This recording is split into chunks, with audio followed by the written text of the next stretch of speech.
रही city post live. मैं हूं रिया रजक। पेट्रोल में एथेनॉल मिलने को लेकर के एक बार फिर राजनीतिक बहस तेज हो गई है। जी हां, आपको बता दें कि इस बार राष्ट्रीय जनता दल की नेता रोहिणी आचार्य ने सोशल मीडिया प्लेटफॉर्म एक्स पर केंद्र सरकार को निशाने पर लिखा है कि उन्होंने दावा किया है कि एथेनॉल मिश्रण की वजह से देश के कई हिस्सों से गाड़ियों में खराबी आने की शिकायतें मिल रही है। साथ ही उन्होंने आरोप लगाया है कि इस मुद्दे पर केंद्र सरकार जनता के सवालों को स्पष्ट जवाब नहीं दे रही है।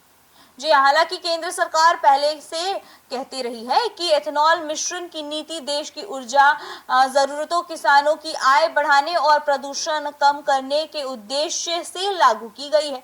रोहिणी आचार्य ने अपनी पोस्ट में कई सवाल उठाए हैं। उन्होंने कहा है कि जब कई वाहन निर्माता कंपनियां पुराने मॉडल की गाड़ियों में अधिक एथेनॉल वाले पेट्रोल के इस्तेमाल में सावधानी बरतने की सलाह देती है, तो सरकार ने इस नीति को लागू करने से पहले सभी वाहनों की उपयोगिता क्यों नहीं सुनिश्चित की।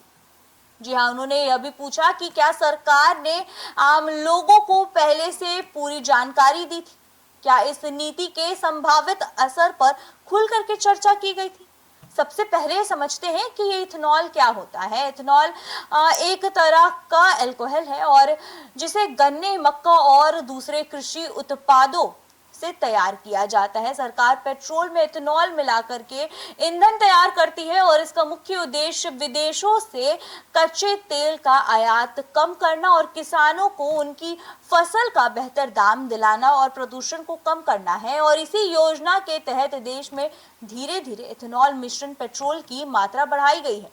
जहां रोहिणी आचार्य का आरोप है कि कई लोगों की गाड़ियों में इंजन और फ्यूल सिस्टम से जुड़ी समस्याएं सामने आ रही है। उनका कहना है कि अगर किसी नई नीति का असर करोड़ों लोगों पर पड़ता है तो सरकार को उसके फायदे और संभावित नुकसान दोनों के बारे में साफ साफ जानकारी देनी चाहिए। उन्होंने यह भी कहा कि जनता को भरोसे में लिए बिना ऐसी नीति लागू करना सही नहीं है। जी हां, दूसरी ओर केंद्र सरकार का कहना है कि एथेनॉल मिश्रण कार्यक्रम से देश को कई फायदे मिल रहे हैं और सरकार के अनुसार इससे विदेशी तेल पर निर्भरता कम हो रही है और किसानों की आय बढ़ रही है और आपको बता दें कि पर्यावरण को भी लाभ मिल रहा है। और सरकार का यह भी कहना है कि नए मॉडल के कई वाहन इथेनॉल मिश्रण ईंधन को ध्यान में रख करके तैयार किया जा रहा है। जी हां, विशेषज्ञों का मानना है कि इथेनॉल मिश्रण पेट्रोल का असर